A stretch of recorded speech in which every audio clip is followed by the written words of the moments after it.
Hello दोस्तों।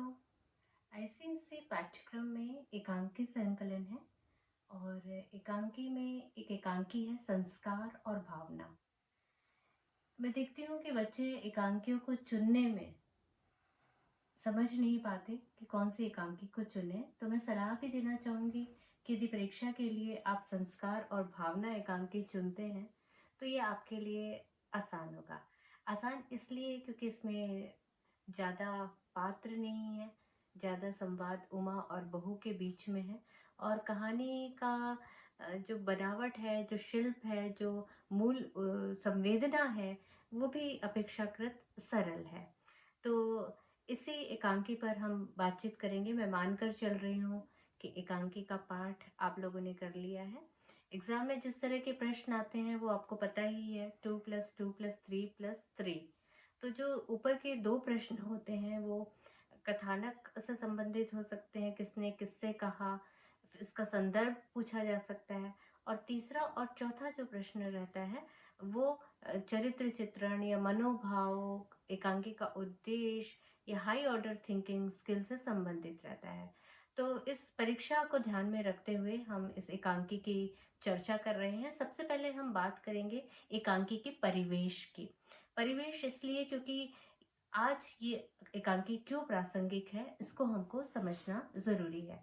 तो संस्कार और भावना जो एकांकी है वो आधुनिक भारतीय समाज के परिवेश को प्रस्तुत करती है। आधुनिक काल में हमारा समाज कई तरह के परिवर्तनों से गुजरा है। जाति पाति संबंधी रूढ़ियों का विघटन इसमें एक महत्वपूर्ण परिवर्तन है।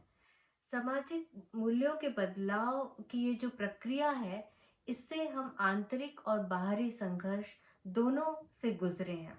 इस एकांकी में विष्णु प्रभाकर जी ने एक हिंदू नारी को चुना है। वो इसलिए क्योंकि एक नारी जो है वो किस तरह से संघर्ष करती है। एक तरफ उसके समक्ष समाज के संस्कार हैं जो उस पर हावी हैं, दूसरी तरफ समाज जिस गति से आगे बढ़ रहा है उसके अनुसार वो तालमेल भी नहीं बैठा पा रही है। तो इस एकांकी में ये दोनों का जो द्वंद है, संस्कार और भावना, ये मुख्य रूप से रेखांकित हुआ है। ये संक्रांति काल की कहानी है, ये कथानक है। संक्रांति काल से मतलब जब हम परिवर्तन के दौर से गुजर रहे थे, जब प्रगतिशील सोच जो है वो हमारे समाज में शामिल हो रही थी। तो एक मनोविज्ञान भी इसमें प्रस्तुत है इस एकांकी में। तो बचपन से हम देखते हैं कि व्यक्ति जिस वातावरण में रहता है, जिस वातावरण में पला बढ़ा रहता है, जो समाज में वो नियम देख रहा होता है, उसमें वो ढल चुकता है। और जो समय है वो उसके सामने ऐसा उपस्थित होता है जैसे यहाँ पे माँ के सामने कि बेटा विजातीय विवाह कर लिया है और वो उसको स्वीकार नहीं कर पा रही है। उससे बेटे को अपने घर में आने नहीं दिया है, बेटा अलग रह रहा है। और लेकिन चूंकि वो माँ है, मातृत्व उसके अंदर उसको झकझोरता रहता है और यही संघर्ष इस एकांकी की मूल संवेदना है। एक संवाद में पढ़ना चाहूंगी जब वो माँ कहती हैं, मैं निर्मम हूँ। अतुल बोलता है, निर्मम नहीं, कायर भी। जिन संस्कारों में तुम पली हो उन्हें तोड़ने की शक्ति तुम में नहीं है माँ। तो अब देखेंगे कि ये संवाद जो है ये पूरी एकांकी के द्वंद को रेखांकित कर रहा है। तो एक स्थिति ऐसी भी आती है जब यही दोनों बेटे माँ को प्रगतिशील सोच की तरफ ले जाते हैं और उसका जो द्वंद है माँ का वो समाप्त हो जाता है।